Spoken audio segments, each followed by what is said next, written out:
Good day. Today meron kami offer sa inyo na lot for sale dito sa San Antonio, Zambales. Itong road na to ay papunta sa bayan. Dito, ito yung pinaka bypass road, pa-shortcut ng Castillejo, Zambales. So mas mapapadali yung biyahe nyo. So ito, naka-fence na yung property. Dito yung located ng 2,000 square meter tsaka dun sa kabila. Ito yung pinaka main entrance. Ayan. Ayan yung pinaka main entrance niya. Ito available pa to. Nasa 1,000 plus square meter siya. So from here pa lang makikita nyo na yung magandang bundok ng San Antonio, Zambales. Summer kasi ngayon, so maraming mga forest fire na nangyayari, kaya yung bundok ganyan pa siya. Ito, kaya may sunog dito dahil pinalinis lang ni owner para pag nabidyohan makikita mo mismo yung property.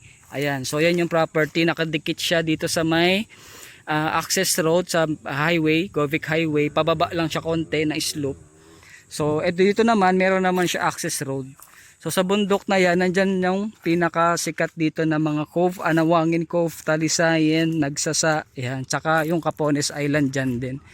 Tapos from here, ayan, ito available pa tong lot na to. Ayan, so yung bundok na yan, maganda yan pagka rainy season kasi green na green. Ayan, green na green yan. So right now, dito kami sa pinaka area. Ayan, so yung property na for sale, ito magkadikit dyan. Tag 2,000 square meter. Ipa-flash ko sa screen yung sketch lot plan. So ito, napaka-relaxing nung view dito. Dahil na pag rainy season. Ayan. Tapos from here, ayan. So yung may mga property rito na nabenta na. Sold na yung iba. So ang available na lang dito, isang 2,000 square meter tsaka another 2,000 square meter. So pakita ko sa inyo yung pinaka view. Akyat lang tayo dito. Ayan. So itong area na to ay 1.4 hectares ang total lot size niya. So yung iba dito nakakat, titulado na rin siya. So itong side na yan, nabenta na yan. So hindi na to available. So ang available na lang itong may sa kubo hanggang dito, dikit siya sa papasok sa access road. Dito may 2,000 square meter. Tapos after ng bamboo na yan, may 2,000 square meter ulit din doon. So yan yung area niya. Napakaganda. Tapos ang kagandahan dito, may access to papunta dito sa baba ng bundok na yan. Siguro from here, pag nag-drive ka, mga 5 minutes lang, doon ka na sa river. Mamaya ipapakita ko sa inyo kung gaano kaganda yung river. Ipa-flash ko dito sa screen.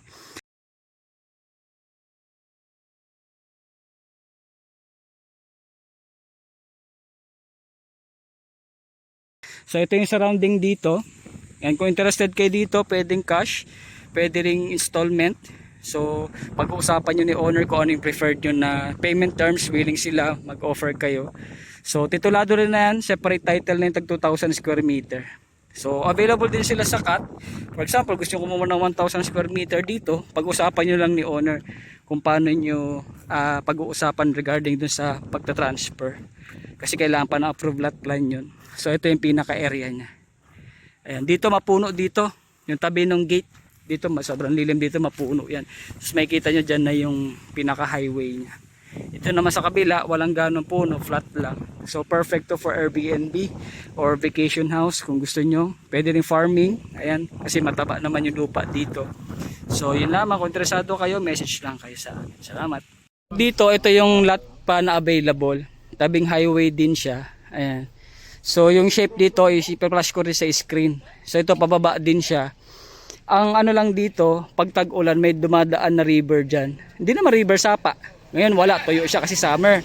Pero pag tag-ulan may sapa dyan, siguro mga 3 meters lang yung nilalapad niya. Tapos hindi naman ganun kalakas yung pinaka-current niya. So dikit lang yan dito sa may gate. Ayan. Sa gate na pinaka-main gate. Ayan siya. Dikit lang siya dyan, papasok. So pwede kayo gawa na ng daan dito. Same thing doon sa tag 2,000 square meter. Ayan. So yan siya. Yung pinaka-entrance. Ito simula dyan, papunta rito. Tapos pag ganun na siya.